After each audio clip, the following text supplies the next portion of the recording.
and you wanna write it down. Would it kill you just to listen?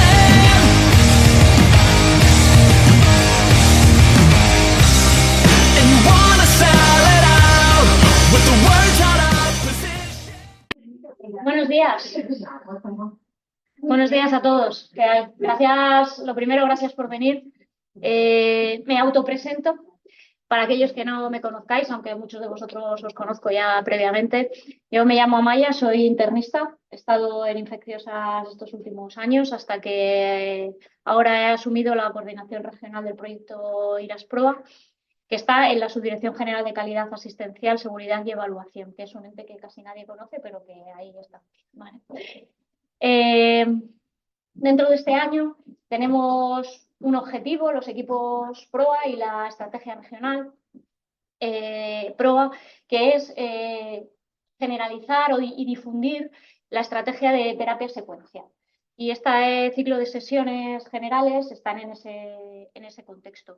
Algunos de vosotros que hayáis asistido a las sesiones el año pasado de infecciosas, es posible que ya hayáis visto muchos de estos conceptos porque los repetimos mucho en las formaciones PROA. Y de hecho esta formación está integrada dentro del ciclo de sesiones de infecciosas de este año.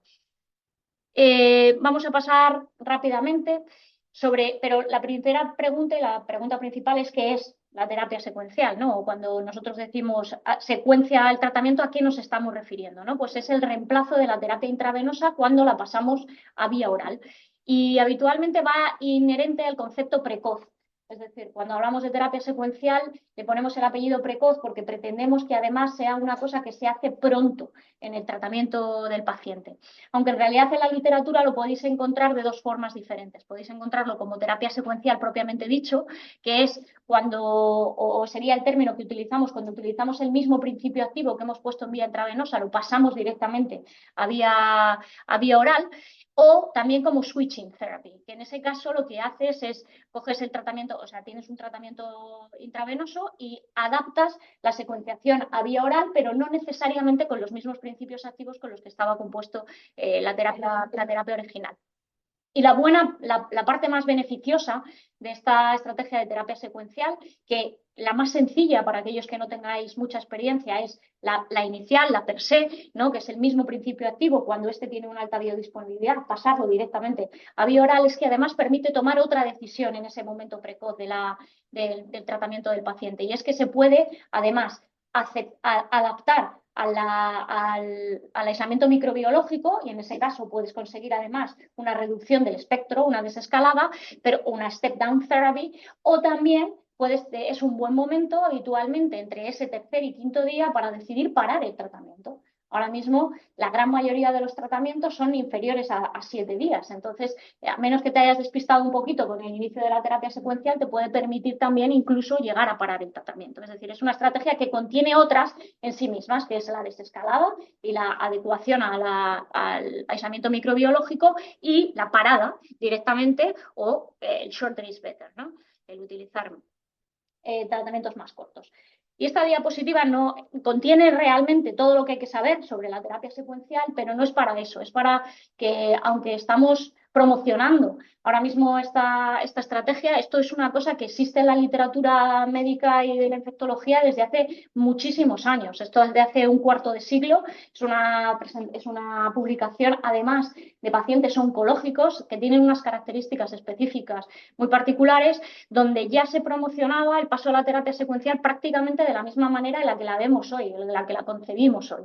Es decir, que hemos perdido un cuarto de siglo pensando y promocionando los PROA cuando esto ya estaba hace muchísimos años sobre la mesa. Veis que ya entonces presentaban los dos escenarios, el escenario 1 que es el de la terapia secuencial y el escenario 2 del switching, donde hoy nos vamos a meter mucho menos y que es una cosa que quizás requiere un poco más de expertise y que podéis consultar con los especialistas en infecciosas, pero la parte de arriba, fijaos, es fármacos que todos utilizamos la gran mayoría de los días, ¿no? Es levo por levo, cipro por cipro, azoles por azoles. metronidazol, Clinda, productos que utilizamos todos los días y cuya característica principal, que luego abordaremos, es que tienen una excelente biodisponibilidad oral. Y luego tenemos otros fármacos que, aunque no tienen tan buena disponibilidad, podemos jugar con otras de sus características, como es la eficacia del fármaco, la relación PK/PD, que también vamos a ver, para conseguir que, aunque no sean exactamente las biodisponibilidades óptimas que nos gustarían, conseguir altas concentraciones también que permitan soslayar la CMI del microorganismo más frecuentemente causal cuando no lo conocemos. Son ejemplos de esto, por ejemplo, pues la cefuroxima cuando se da con alimentos que potencia su absorción, o por ejemplo el hecho de la citromicina, que es un fármaco muy utilizado en combinación con betalactámicos para el tratamiento de la neumonía de adquisición comunitaria, que pese a tener una paupérrima biodisponibilidad, tiene una característica de que es altamente lipofílico, penetra mucho, alcanza grandísimas concentraciones tisulares y permite utilizarse por vía oral, aunque su biodisponibilidad no sea la más adecuada. Y dices, bueno, pero es que esto yo ya lo hago. Bueno, pues eso no es verdad, ¿vale? Aunque tengamos la sensación de que efectivamente tendemos a pasar a vía oral de forma precoz y sobre todo en estos fármacos que hemos dicho de este grupo de alta biodisponibilidad, que es relativamente sencillo de hacer, tenemos un programa de monitorización de los programas de optimización de uso de antimicrobianos y fijaos, lo que ha ocurrido en el SMS desde que llevamos monitorizando en el año 22. La línea de abajo corresponde al número de eventos de estos fármacos de alta biodisponibilidad que tendrían oportunidad de pasarse a vía oral antes de 72 horas y los médicos no lo han hecho, ¿vale? Representan el 13% o entre el 13 y el 15% de todas las alertas de optimización del hospital. Eso quiere decir, traducido a número de episodios y número de pacientes, que aproximadamente 1 o 2 pacientes, entre un 10 y un 20% de los pacientes tienen oportunidad de secuenciarse en algún momento de su terapéutica, en todo el hospital, ¿vale? Y esto incluye a todos los servicios, evidentemente, si bien es cierto que se concentran mayoritariamente en medicina interna y en cirugía general, ¿vale? Y luego, sin embargo, fijaos cómo se ha producido una curva ascendente, que es significativa, del trabajo que vienen realizando los PROAS en las recomendaciones de secuenciación.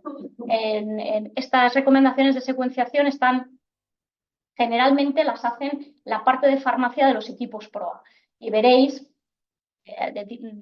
cada X días que recibís a lo mejor una notificación de dice valorar la posibilidad de secuenciar a vía oral, en una nota de los equipos PROA, haciendo referencia a estas moléculas en concreto. Luego hay otras moléculas que también se pueden secuenciar, que no están contabilizadas aquí, como por ejemplo es el amoxicilina clavulánico, que pertenece a ese otro grupo de moléculas que no tiene tan buena biodisponibilidad oral, pero que es muy fácilmente secuenciable, ¿no? O sea que si a esto sumáramos las oportunidades, por ejemplo, con otras, como por ejemplo el amoxiclavulánico, probablemente estamos hablando entre 2 y 3 pacientes de cada 10.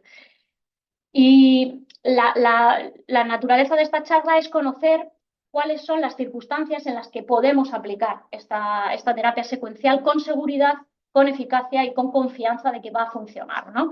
Entonces, hay algunos criterios generales que es por donde vamos a empezar a revisar, que es en principio cualquier paciente, ¿vale?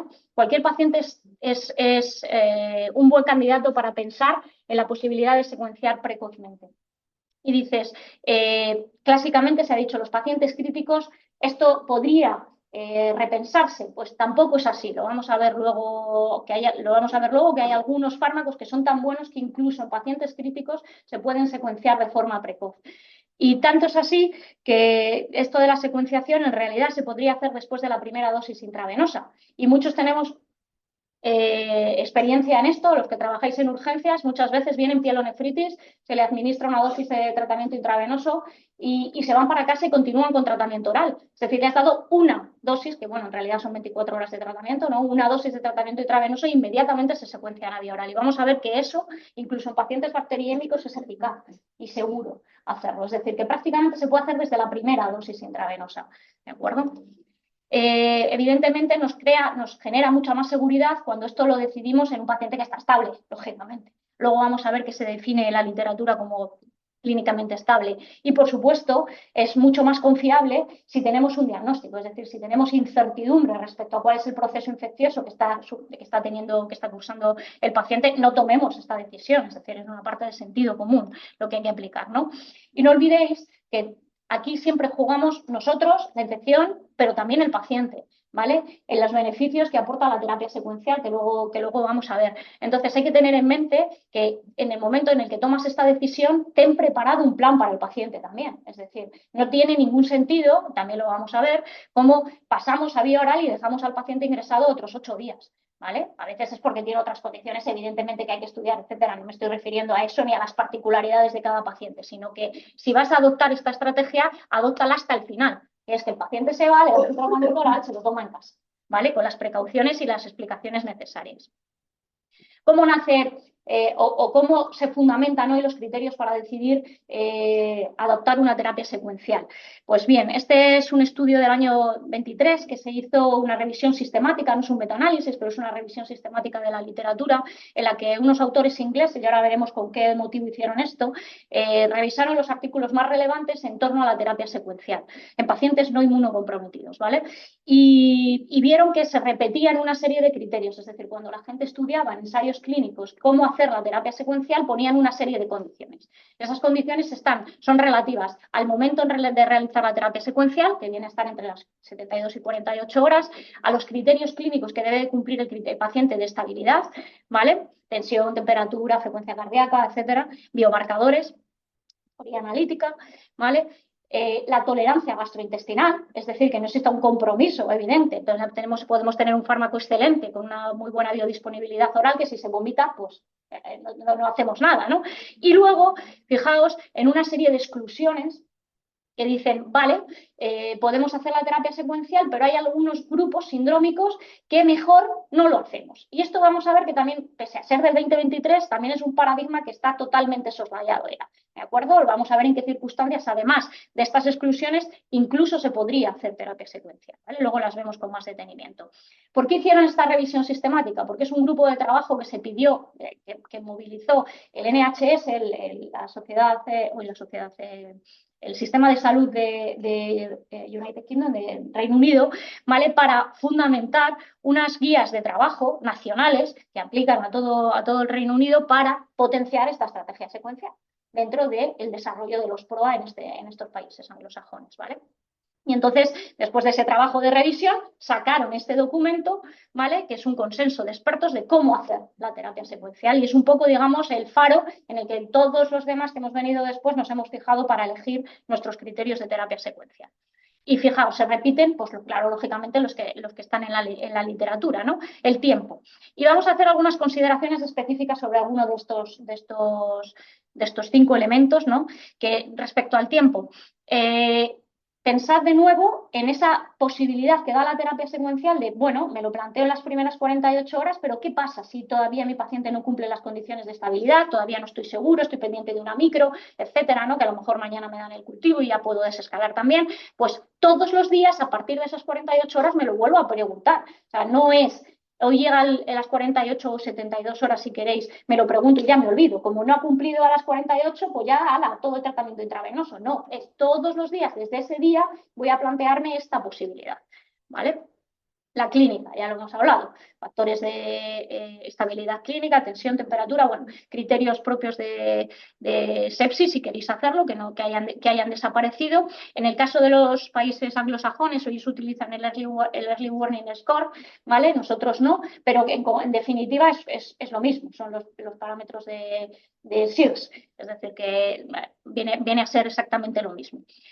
Parámetros analíticos, no hay que obcecarse con esto. La respuesta biológica de PCR o de leucos puede ir por detrás de la mejoría clínica del paciente, ¿vale? Es decir, la dinámica de los parámetros bioquímicos es más lenta que la recuperación del paciente. Si el paciente está clínicamente estable, pero todavía tienes una PCR alta, no tienes que pedirle PCRs todos los días para confirmar que está bajando, ¿vale? O procalcitoninas, ¿de acuerdo? No dejéis que los parámetros lideren la toma de la decisión, sino que sea la situación clínica la que lidere la toma de la decisión de la terapia secuencial, ¿vale? Aspectos gastrointestinales, ya lo hemos dicho, que toleren, que existe una fórmula con alta biodisponibilidad oral para poder hacer la transición. Aquí es donde entra un poco en esta propuesta el hecho de que haya una droga por vía oral, un fármaco por vía oral, que tenga alta biodisponibilidad y que no tenga interacciones y tal. Bueno, es un poco, lo han metido ahí a piñón, pero en realidad pensemos en los temas gastrointestinales. Y me gustaría hacer relación al aspecto de la malabsorción, y es que la malabsorción o la máxima expresión de la malabsorción probablemente podríamos llamar el síndrome de intestino corto, ¿no?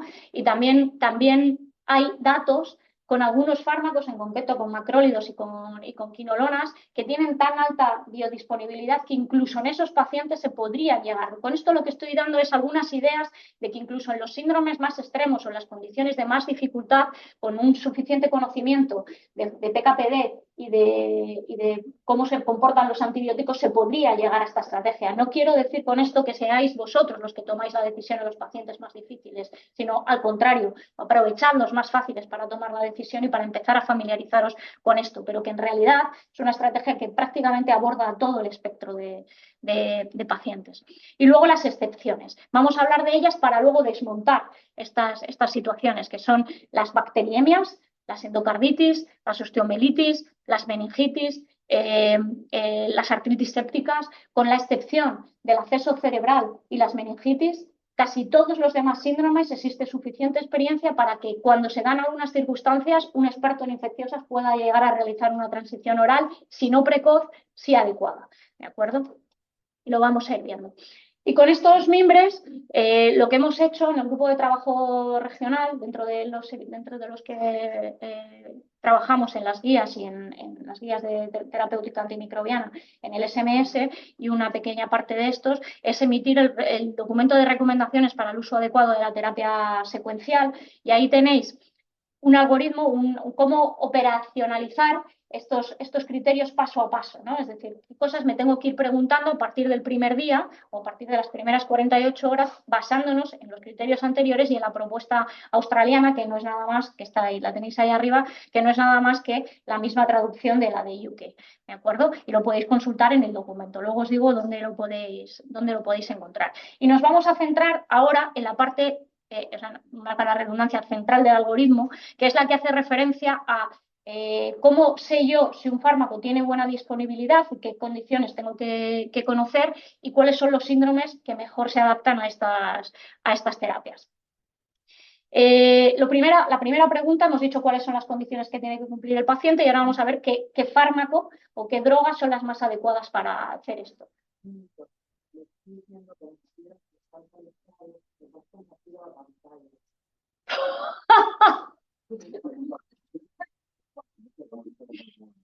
No lo sé, aquí los técnicos nos lo resuelven ahora. Si no estamos viendo si no estáis viendo, yo no toco nada.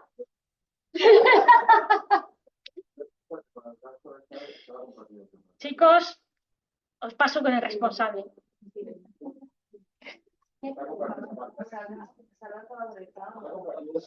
Dicen por aquí que sí que está conectada a la pantalla, chicos, que si no la veis, a lo mejor es por un problema personal.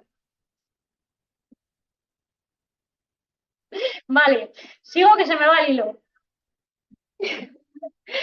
Vale, bien, hemos dicho cuáles son las condiciones generales. Ahora vamos a ir a las condiciones que tiene que tener el fármaco que elijamos para hacer esto. Que todo esto lo estoy explicando, pero en realidad si tú coges la guía dices, pues este por este o este por el otro. Es mucho más fácil que todo esto, es que conozcáis cuáles son los fundamentos de esta decisión, ¿no?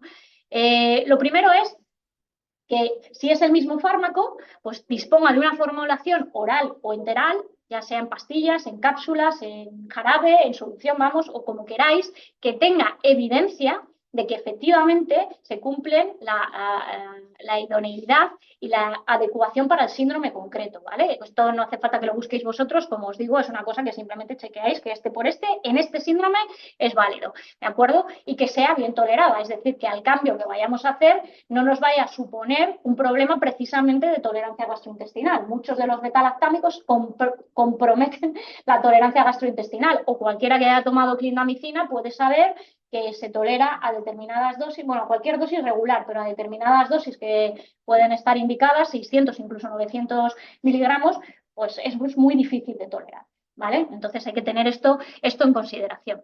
Luego sería idóneo el fármaco que además tenga, como decimos, múltiples formas de dosificación, jarabe, cápsulas y tal, para todas las condiciones de paciente que podemos encontrar.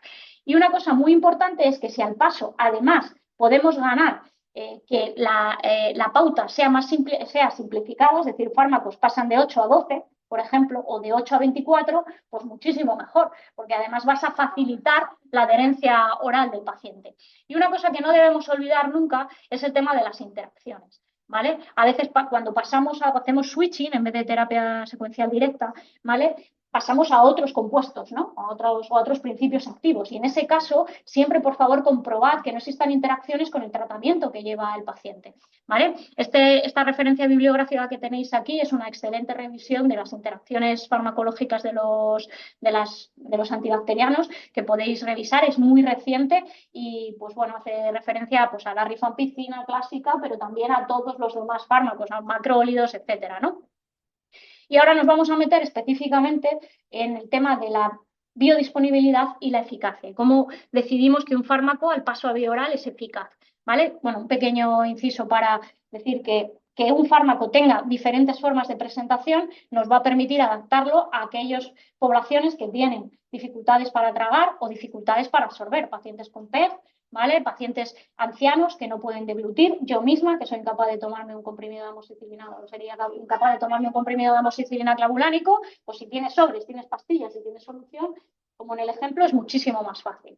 Y una cosa muy tonta, porque aquí entiendo que no habrá ningún pediatra, pero si en algunos casos la palatabilidad de las sustancias es una cosa importante, es decir, fármacos que saben asquerosos, ¿vale? El paciente deja de tomárselos por motivos como esos, ¿vale? Entonces, son cosas que le dedicas medio segundo de pensamiento y lo solucionas, ¿vale? Bien, entrando en el gordo de la cosa gorda de esto de cómo elegir el fármaco principal, lo más importante, uno de los factores más importantes es la biodisponibilidad. Salvo por las farmas que están ahí, y los infectólogos, que también están, ¿alguien podría decirme cuando hablamos de biodisponibilidad qué queremos decir? Porque esto es una cosa como que damos por sentado. Y probar, ¿qué? No. Venga, otra.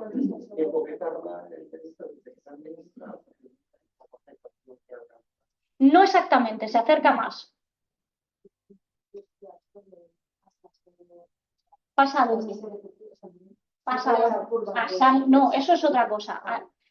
Cuando decimos biodisponibilidad, o sea, la disponibilidad del fármaco es la cantidad del fármaco que accede al torrente venoso, ¿vale? Por eso la biodisponibilidad IV es 100%. Es decir, tú se lo metes en la vena, el 100% del producto llega al torrente venoso. La biodisponibilidad es la relación que existe entre las otras formas de administración y la vía intravenosa. La vía intravenosa es un 100%, si la doy intramuscular baja, si la doy subcutánea baja, si la doy oral baja más. Pues hay fármacos en los que esto no ocurre, que los das por boca y son prácticamente idénticos a que se los hayas metido por vena. Por lo tanto, fármacos de esta naturaleza, como es el linezolid, los azoles, el metronidazol, los des por boca o los des por vía intravenosa es exactamente lo mismo. Por eso se pueden dar desde el principio por vía oral. Luego hay algunos con altísima biodisponibilidad también, como las quinolonas o el cotrimoxazol, ¿vale? Y luego ya nos pasamos a la parte baja de la... Fijaos que también hay de antivíricos aquí, es decir, que estamos hablando mayoritariamente de antibióticos, pero también hay antivíricos y antifúngicos en todo esto, ¿vale? Y luego ya te bajas aquí a la parte baja de la tabla y ahí ya tienes otros fármacos en los que se tienen que dar otras condiciones, que la dosis sea suficientemente alta, que parámetros que determinan la biodisponibilidad, como por ejemplo la formulación, que existan... no es lo mismo un jarabe que una formulación liposomal, por ejemplo, en la biodisponibilidad, ¿de acuerdo? O factores propios del fármaco, como por ejemplo son su liposolubilidad o solubilidad sanguínea, también determinan este aspecto de la biodisponibilidad. Y por supuesto hay otros también que pues, están relacionados ya con la edad, el embarazo, etcétera, otras condiciones, polimorfismos genéticos que también pueden condicionar la biodisponibilidad. Pero este es el concepto principal que hay que tomar, o sea, que hay que conocer. No es lo mismo intravenoso que oral, salvo en estos que se pueden hacer directamente. Y esta es la más compleja, o sea, esto es lo más complejo de entender, que es, vale, el fármaco llega, ya sabemos que llega, y ahora es eficaz, ¿vale? Esto hace relación, o sea, la eficacia la establecemos por la relación PK/PD, o sea, la relación que guardan los parámetros farmacocinéticos con los farmacodinámicos. Entonces, esa relación entre los dos permite conocer la eficacia del fármaco. ¿Qué es la farmacocinética? La evolución temporal de las concentraciones del microorganismo y sus metabolitos en el organismo, es decir, lo que el organismo hace con el fármaco. Va a depender, esto es cuando hablamos, pues hay que ajustar la dosis para la insuficiencia renal, para el embarazo, para los pacientes que están ventilados, para los sépticos, para los que llevan el hemofiltro, ¿vale? Para que os hagáis una idea, porque todas esas circunstancias modifican la cinética del fármaco. Pero cuando hablamos de farmacodinamia, es el efecto que hace el fármaco en el organismo y sobre todo es dependiente no solamente del fármaco, depende de la persona y del microorganismo. Por lo que el parámetro farmacodinámico más importante para establecer la eficacia, del fármaco es la CMI del microorganismo. Es decir, que ahora hemos considerado cómo está el paciente, cómo es el fármaco y ahora también el microorganismo para ver la respuesta a la infección, ¿de acuerdo? Y en esa relación entre farmacocinética y farmacodinamia, los fármacos se comportan de tres maneras diferentes. Hay fármacos que dependen del tiempo por encima de la CMI, del que más característicos son los beta-lactámicos, ¿vale? Hay fármacos que dependen de cuántas veces se alcanza la concentración por encima de la CMI, el pico de concentración, en la que el representante típico son los aminoglucósidos, y hay otros que dependen de cuánto tiempo total por encima, o sea, partido por la CMI, está el antibiótico, del que es el más relevante, es la vancomicina. ¿Vale? Y conociendo estos parámetros, yo puedo asegurar que para un microorganismo estándar, con una CMI promedio, que las conocemos porque hay estudios epidemiológicos que nos dicen la gran mayoría de los colis tienen una CMI inferior a, pues sabes que a la dosis convencional, partido por la CMI, vas a alcanzar dosis eficientes, ¿vale? Esto no hay que sabérselo de memoria, aunque conviene conocerlo, ¿vale? Pero también tenemos herramientas que nos ayudan a utilizar estos parámetros PK/PD de forma idónea, sobre todo con los betalactámicos. Esta es la guía Mensa y su utilidad para valorar esto. Hay otras herramientas en la literatura que también se pueden utilizar. Son Excel, donde tú metes ahí la CMI, y te dice si es esperable que alcances concentraciones suficientes como para tratar el microorganismo de forma eficiente.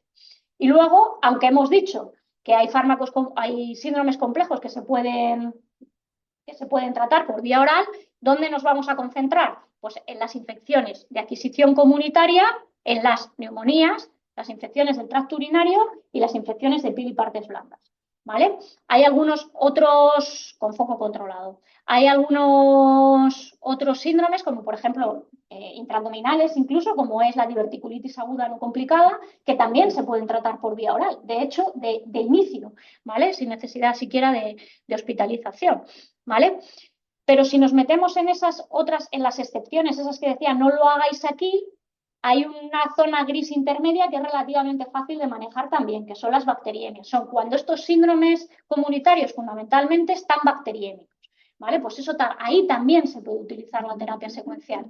Tenemos ya información metaanalítica de la gran mayoría de estas circunstancias. Este es un popurrí de síndromes, son todos ellos, entre los que estaban representados incluso bacteriemias por aureus, complicadas y no complicadas, infecciones causadas por estreptococos y por enterobacterales, que son los principales, ¿no? Grupos de fármacos en pacientes, insisto, no inmunodeprimidos, inmunocompetentes. En lo que se comparó, lo que pretendía el metaanálisis era comparar la eficacia del tratamiento. Y hay una alta evidencia, una alta certeza de que una transición precoz definida, como lo veis ahí, entre el tercer y quinto día, tercer y séptimo día, antes del quinto noveno día en el caso del aureus, tiene una idéntica respuesta terapéutica que cuando se retrasa la administración del tratamiento o se hace todo la secuencia, no se hace secuenciación y se pone todo el tratamiento intravenoso.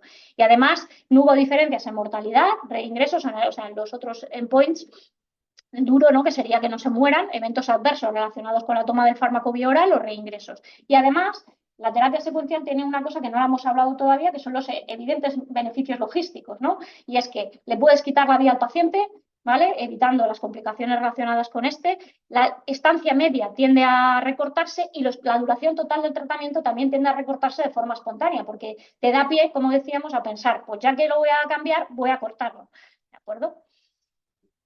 Si desagregamos por dentro de las bacteriemias por microorganismos, a su vez hay cuerpo de evidencia también metaanalítico, tanto en gram positivos como en gram negativos. Entonces, en el caso de los gram negativos, ahí tenéis parte de las referencias bibliográficas más relevantes, se podría condensar en lo siguiente, ¿no? Aplicar los criterios generales, fundamentalmente en ITU. En estos estudios lo más representativo suele ser coli, que es la causa más frecuente, viene a representar entre el 60 y el 65% de los casos, pero en otros enterobacteriales también se puede hacer con foco controlado, como hemos dicho antes. Y luego fijaos, en ITU en concreto, bacteriémica, tenemos suficiente evidencia incluso para lo que hablábamos al principio. El paciente le das el tratamiento, se va y no pasa nada, ¿vale? Desde el momento cero, siempre que tengas capacidad de contactar y decir, ¿está usted bien desde que le han puesto la cefixima oral? Si no, perfecto. Aunque sabemos que usted está bacteriémico, perfecto, siga en su casa, no pasa nada, ¿vale? Eso desde el principio. Pero habitualmente son 48 horas, otros estudios hasta 4 días. Duración total, aprovechamos, duración total de la bacteriemia por gram negativo, 7 días, ¿vale? No condiciona el hecho de estar bacteriémico que haya que tratar más el foco. Y esto se puede hacer pues, con metalactámicos a altas dosis, con cotrimoxazol, con fluorquinolonas, etc. Lo mismo para bacteriemias de focos de piel y partes blandas y neumonías. ¿Vale? Exactamente lo mismo, mismas condiciones a partir del tercer día, clínicamente estables, sin complicaciones de foco, por supuesto, ¿vale? Con los mismos fármacos a altas dosis, ¿vale? Y luego en el caso de la endocarditis, o sea, de la bacteriemia por aureus, ojo, ¿vale? Porque aquí debe existir la participación del equipo de infecciosas, ¿de acuerdo? Para tomar una decisión de este calibre. Las bacteriemias por aureus, aunque sean no complicadas, no están exentas de mortalidad, ¿vale? Ni bueno, ningún síndrome, evidentemente, pero estas en concreto, y por supuesto las complicadas, que tienen mortalidades superiores al 30%, no se deben de manejar sin el experto, ¿vale? Así que, aunque cumplieran con las condiciones que aquí os muestro, nuestro posicionamiento es que todas estas bacteriemias por aureus tienen que tener una interconsulta con infecciosas siempre, ¿vale? Hay evidencia que no, esta charla no es para eso, pero ya os la han dado también en endocarditis, paso a vía oral, de hecho está incluido ya en las guías, de nuevo, siempre con valoración por el equipo de infecciosas o el multidisciplinar de endocarditis, en caso de que exista en el hospital en el que estéis. Lo mismo con infección osteoarticular. Existe suficiente evidencia como para incluso en pacientes pediátricos empezar el tratamiento vía oral desde el principio, ¿vale? No en adultos, pero sí en pacientes pediátricos, con validación por infecciosas. Y como os decía, este es nuestro posicionamiento. Aquellas infecciones en las que exista riesgo de complicación, lo que recomendamos es no te lances, empieza por lo que hemos hablado, que es muy fácil hacer, los síndromes comunitarios y que estén o no bacteriémicos, pero estos no. ¿Vale? Endocarditis izquierdas, bacteriemias con dispositivos, artritis sépticas y osteomelitis, meningitis de accesos, en fin, ya lo hemos comentado, ¿vale? Lo tenéis en el documento de recomendaciones. Y en realidad, para aquellos que todavía ahora sigan dudosos, es que no hay ningún estudio en la literatura que demuestre que la vía IV es superior a la vía oral, ¿vale? Ni en estos síndromes complejos, ¿vale? Es decir, que no hay ningún argumento basado en la evidencia que diga que esto no se puede hacer, al contrario. Y lo que decíamos, no olvidéis la patita del paciente. Informar adecuadamente al paciente de la situación en la que esto se va a dar, cuáles son los condicionantes y informar sobre el riesgo de mala evolución o de fracaso terapéutico. Hay algunos síndromes que están muy bien cuantificados, ¿vale? ¿Estás dispuesto a asumir ese 3% de posibilidad de que el paciente vaya mal al paso a vía oral? Es un riesgo que no tiene demostración, tampoco basado en la evidencia, que comprometa la mortalidad del paciente. Es decir, sí, se te puede inestabilizar 1 de cada 100, ¿vale? Pero eso no hace que se mueran más, ¿vale? Que te volverá, lo tendrás que reingresar, etcétera, ¿vale? Entonces esto hay que conocerlo. Lo que decimos, ¿excluimos a la UCI? No necesariamente. ¿vale? Hay estudios ya, hay pruebas de concepto, ¿vale? De este grupo en concreto, es un grupo de trabajo brasileño que ha publicado al menos 2 ensayos clínicos en los que se puede secuenciar en vía oral siempre que se cumplan las condiciones. Y luego, esto es una cosa muy clásica que yo creo que todos, a lo mejor los más jóvenes no, pero nosotros hemos vivido seguro, y es que, vale, le paso a vía oral, pero lo dejo ingresado por si acaso. No aporta nada, ¿vale? Esa decisión del paso a vía oral, pero ya veo si mañana o pasado le doy de alta. Si tolera y sigue bien y entonces tal, no aporta nada. No hay diferencias en la mortalidad y en la tasa de readmisión, ni en eso demostrado en neumonías y en pielonefritis agudas. ¿Vale? Es decir, no le deis un día más al paciente, no hace falta, le pasas a vía oral y lo mandas para casa. Vale. Entonces, lo que se nos escapa a muchos es por qué seguimos haciendo cosas como estas. ¿Vale? Esta sesión la preparé para una reunión que tuvimos originalmente en noviembre, del lanzamiento de la estrategia, ¿vale? Está tomado de una prescripción de noviembre del 25, ¿vale? Es decir, y tiene 2 meses. No es de ayer, pero tiene 2 meses. Y es todo el tratamiento en vía oral, pero el antibiótico intravenoso, al 5.º día de ingreso. No tiene ningún sentido, ¿vale? Entonces, reflexiona. Esto no es, ya lo digo, no es un invento, es un mira de hace 2 meses, ¿vale? Los beneficios para el paciente son evidentes, ya lo hemos comentado. Además, también tiene beneficios desde el punto de vista organizacional, ¿no? De la estancia, reducción, o sea, de la estancia, días de hospitalización. La vía oral tiende a ser bastante más barata, acorta el tiempo total de tratamiento, permite la alta precoz, hemos dicho ya, es más seguro. Fijaos, cosas como que son tonterías, o sea, que uno puede decir, bueno, qué tontería, ¿no? Pero es el tiempo que dedica una enfermera a preparar una perfusión intravenosa y el riesgo que tiene asociado al manejo del catéter y a la perfusión es muy grande. Parece mentira, es que nosotros siempre estamos ahí pululando y no percibimos que la enfermería realiza un trabajo que tiene que estar concentrado y tiene que estar haciéndolo. Sin embargo, dar una pastilla es muchísimo menos complejo, ¿vale? Tiene mucho menos riesgo para el paciente en todos los aspectos. Y luego no olvidéis que esta estrategia no tiene sentido si no quitamos las vías, además, ¿vale? Es decir, que está muy bien, pero quítale la vía al paciente. Termina de hacer el trabajo, es decir, has tomado la primera decisión, felicidades, pero toma la segunda, que es quitarle la vía al paciente, para que no te haga una bacteriemia por catéter cuando ya no lo necesita, ¿vale? Es lo que llamamos, bueno, no nosotros en proa, sino en la vida en general, una fruta colgante baja, ¿no? Es que son estrategias muy fáciles de implementar y muy fáciles de llevar a cabo con grandes beneficios, ¿vale? ¿Qué dificultades nos encontramos? Pues bueno, que se sigue escuchando cosas como estas, ¿no? El tratamiento IVA es más efectivo, mi paciente siempre es el que está más malo, es que tú no sabes cómo estaba. A mí es que me gusta mantener el tratamiento intravenoso hasta el alta, pues ya habéis visto que no hay ninguna necesidad de hacerlo así. Hay otros con los que a lo mejor podemos luchar menos, que es la familia no se lo quiere llevar, bueno, que no se lo lleve, pero le pones el tratamiento en vía oral. ¿Vale? Y luego hay otras que ya son generales de los PROA, ¿no? Que es que efectivamente todos tenemos incertidumbre, a todos nos da miedo tomar determinadas decisiones. Bueno, pues poquito a poco, ¿vale? Cositas fáciles, neumonías, una quinolona, una clinda, una doxy, en fin, cositas fáciles desde el principio, ¿vale? Poquito a poco. Luego hay dinámicas de equipo que no podemos evitar. Pues ya está, siempre tiene alguien por encima que te dice, pues no, ya está, ya se jubilarán. ¿Vale? Y luego, en realidad, si lo pensamos, tenemos suficiente experiencia histórica tratando infecciones que pueden ser muy complejas por vía oral desde el principio. Pues, como todas estas, ¿no? Tuberculosis, la gripe, la malaria o el clostridioides.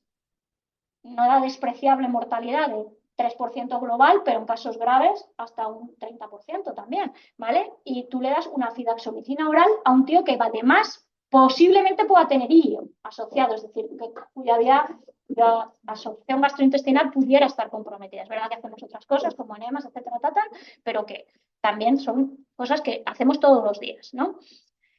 Entonces, bueno, pues, ¿qué podemos hacer? Bueno, los PRO hacen muchas cosas en este sentido de la terapia secuencia todos los días, ¿vale? Los equipos que tenéis, están aquí todos ellos hoy representados, todos los integrantes, quiero decir, alertas de biodisponibilidad en el programa informático y todas esas notificaciones que recibís, alertas electrónicas en mira de interacciones para facilitar la transición, emplear, bueno, pues eso, facilitar la interconsulta infecciosa, os tenéis aquí, que mejor que ellos para deciros, llamadnos, ¿no? No creo que estén en contra de esto que estoy diciendo, ninguno de ellos.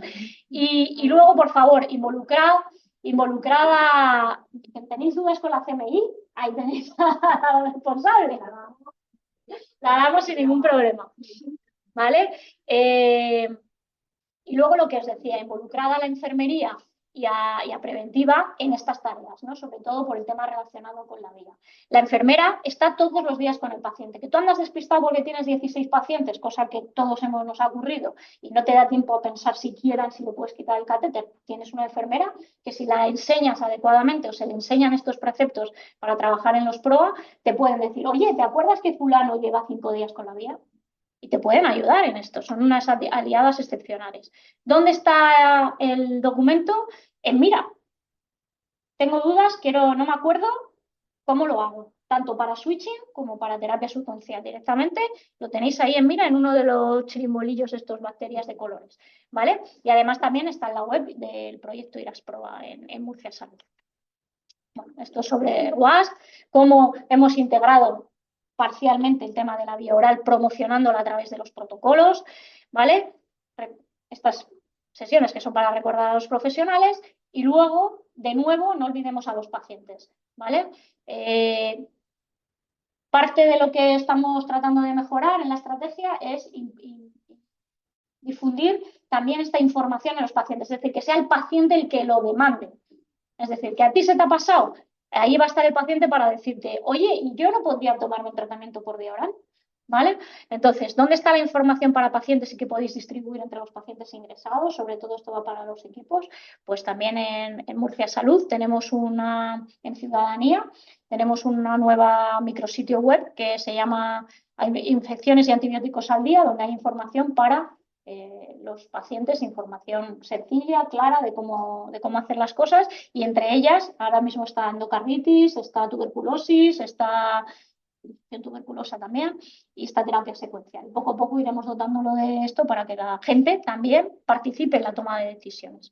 Así que, bueno, en definitiva, consideraciones técnicas como los criterios de selección, de exclusión, lo que hemos hablado de la eficacia y la biodisponibilidad, mucha evidencia que justifica el uso y que asegura que es eficaz, segura y coste eficiente, y que en principio debería de ser relativamente fácil para todos, un poquito cada día de esto de la terapia secuencial.